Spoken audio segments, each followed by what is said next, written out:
The Saints now need to decide how to pick up the pieces and replace Jonathan Vilma and Will Smith.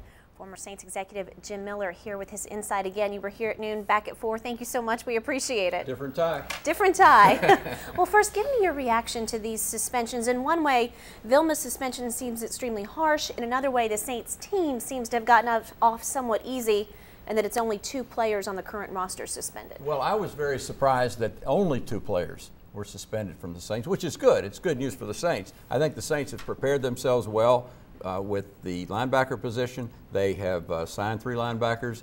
They redid Vilma's contract last week, which tells me that they predicted something was coming up, so that contract will be told into the future. And then with Will Smith, that'll be a big loss. But it's only 4 games, and I thought it would be much more severe. I want to get your reaction, personal opinion on this. Chase Daniel tweeted an interesting thing a couple of hours ago, if we can pop that up. Chase says that he was standing right next to Jonathan Vilma when he found out about his suspension on SportsCenter via ESPN TV. Chase says, really? He has to find out about it that way? Does that surprise you? It would seem to me a proper communication channel would be for the league to contact Vilma personally. That's a big surprise. I'm very disappointed in the league for not notifying the individuals, as they did with the Saints coaches and Mickey Loomis. They've got to be upfront about this, and that's the main disappointment right now. Communications is something the NFL has prided itself on forever, and that's one disappointment here. We are hearing, Jim, from the players that they will appeal the statement from Jonathan Vilma promising to fight this. That's his exact verbiage. How do you see an appeals process going? Since the appeal goes to Roger Goodell, is there any point? Well, I don't think there's much of a point with an appeal.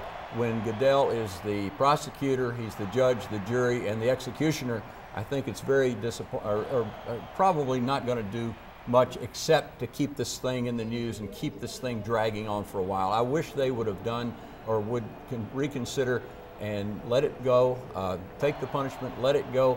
But the Players Association is in a different position than ownership and clubs. So it doesn't surprise me, but it disappoints me.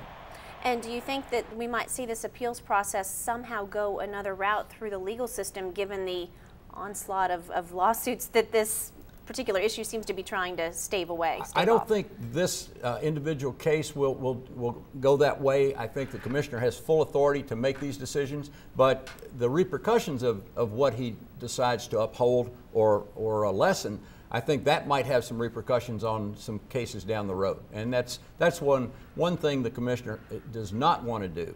He does not want to give any semblance that this is going to be tolerated, that this is something that has a chance of reoccurring.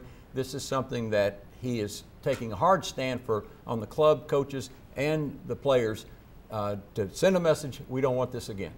You mentioned Jonathan Vilma's contract would be told. Explain a little bit what that means. It basically means his contract is just fast forwarded a year? Exactly. In certain situations, an off-the-field injury or something like this, the contract would just be pushed forward a year. If he has contracts for 2012 and 2014, now they're 2013 to 2015. So it might free up a little salary cap space for Well, that's Saints. one thing it will do right now. It will free up some salary cap space. I know that the renegotiation gave back a big chunk of money to the Saints. They will get this entire salary back now with regard to cap room. So whether that's going to have an effect on freeing up a little money for Drew Brees, that will remains to be seen. Our next big story. That's Jim Miller, former Saints executive. But a good story. It is a good story. Thanks so much for your time. You're welcome.